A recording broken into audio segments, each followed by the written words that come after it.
The night of September 29th, 1888, begins the way all terrible nights begin in Whitechapel, with a strange stillness, a feeling that the city is holding its breath before something breaks. Throughout the day, London had been loud, chaotic, and indifferent. But as evening approaches, a heavy silence stretches its fingers across the East End. The sky, a sickly brass, seems permanently stained by factory smoke. Fog seeps out of alleyways as though the very bones of the city are exhaling. By the hour of sunset, the transformation is complete. The fog grows thick enough to taste, drowning out the color of the world. Gas lamps flicker, their glow too faint, trembling like frightened eyes. Shadows lengthen unnaturally, alive, shifting, drifting across grimy walls. Cracked windows reflect distorted shapes moving through the mist. The city changes at night. The streets tilt inward, as if leaning closer to hear whispers. Every wooden door seems swollen with damp secrets. Every alley exudes the sense of a predator waiting, and all of Whitechapel knows.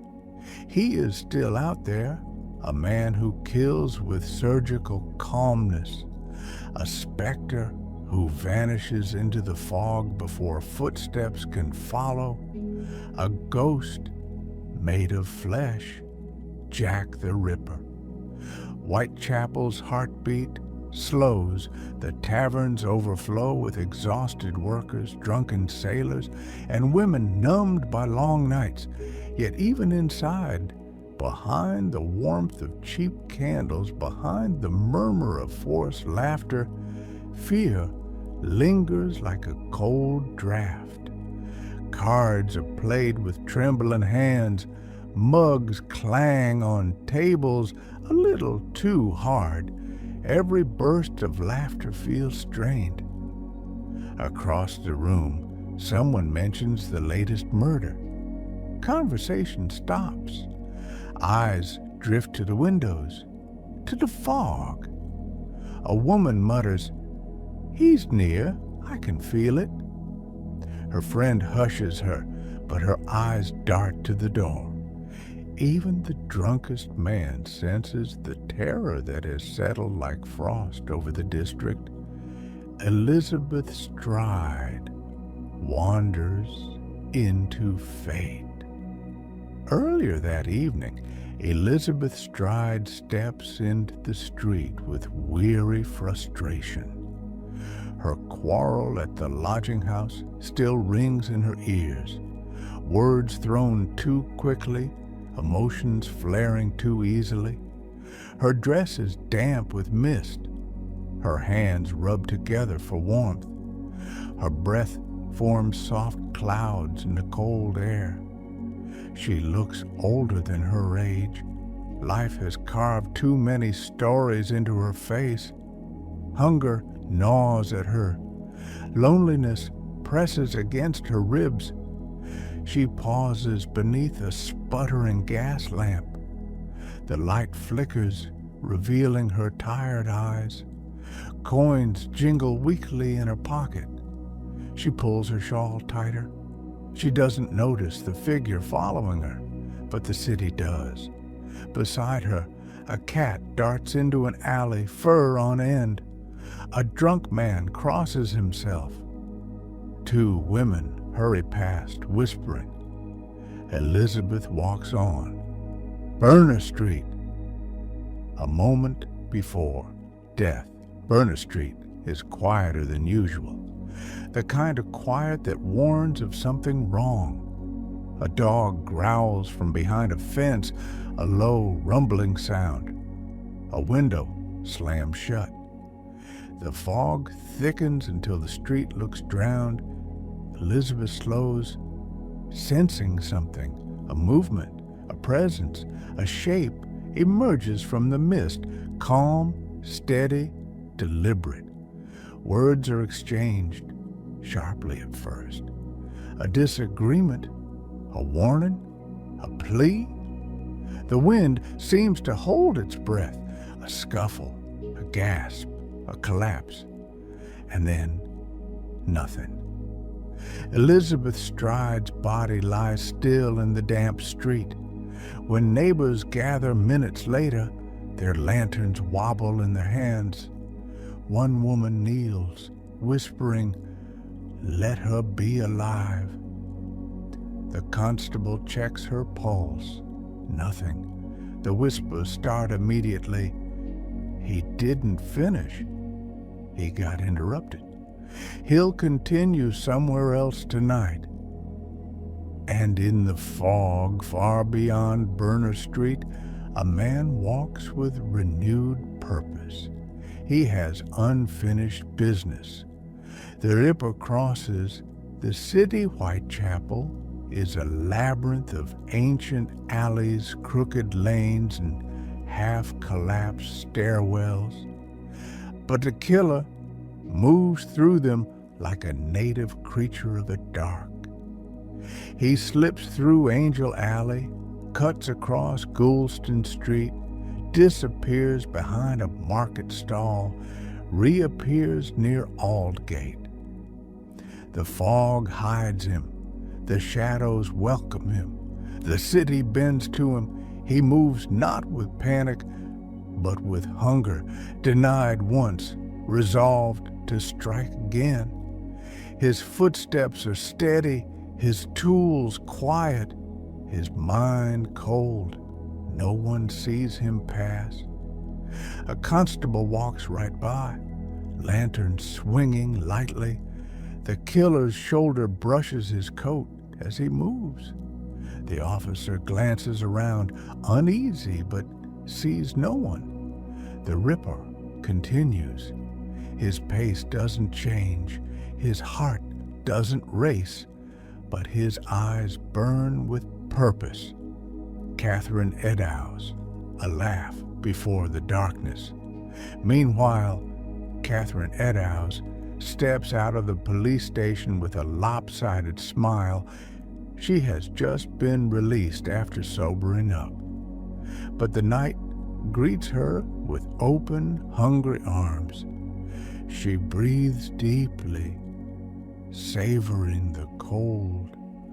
Freedom tastes sweet, even mixed with whiskey and regret. She begins walking, humming to herself, unaware that every step brings her deeper into the Ripper's hunting grounds. The streets are quiet, too quiet. The fog folds around her like a cloak. A man passes her, nods politely. She laughs, waves, continues on. She does not see the figure behind her, does not hear the steps synchronized to her rhythm, does not feel the city holding its breath. Mitre Square is up ahead, a place of darkness wrapped inside deeper darkness. She enters. The night closes in. Mitre Square, a scene carved in horror. 1:44 a.m. A constable on his usual round turns into Mitre Square. His lantern sweeps the ground. A glint of something catches the light. He steps closer, sees fabric, then skin. Then he freezes. What lies before him is worse than anything he has imagined. He drops to his knees, lantern shaken violently in his hands. The flame flickers across the horror carved into the woman's body. Footsteps approach. Other officers gather and recoil. They know instantly this murder was not rushed. This was precise. This was deliberate. This was Jack the Ripper unleashed. The brutality is beyond anything they have witnessed. One officer whispers, "This is impossible." Another mutters, "It's him. He's changing, evolving." And the city shudders. London panics. By dawn, pandemonium erupts. Crowds flood the streets, buzzing like a hive struck by a stone. Newspapers rush out extra editions, their ink barely dry before being snatched up. Headlines scream, "Double murder night." Whitechapel terror rises. The Ripper strikes twice. Women refuse to leave their homes. Men roam the streets in vigilante groups. Police whistle signals echo through the night, shrill, frantic, useless. Rumors swirl. He has medical training. He's a butcher. He's a nobleman. He's a demon. He can vanish. He has a key to every alley. Children whisper his name in fear. Old men swear they've seen him in dreams. Women flinch at shadows. Whitechapel becomes a living nightmare. The Ripper, a man washing his hands. Somewhere, far from the chaos, a man stands in a dim room. A cracked window lets in a weak strip moonlight. He rolls up his sleeves. His hands, steady, elegant, dip into a basin of cold water.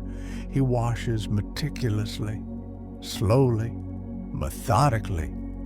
Blood spirals into the water like dark smoke. He does not rush. He does not tremble. He dries his tools, wraps them neatly in cloth, tucks them away. He looks into a mirror, but the glass is too warped to reveal his true face. He tilts his head, considers his reflection, straightens his coat. He steps outside. The fog swallows him instantly. No footprints, no sound, no trace. He becomes a ghost within seconds, but the echo he leaves behind, that echo becomes legend. A legend soaked in fear. A legend whispered through generations. A legend born from this single night in Whitechapel. Jack the Ripper walks into history and never walks back.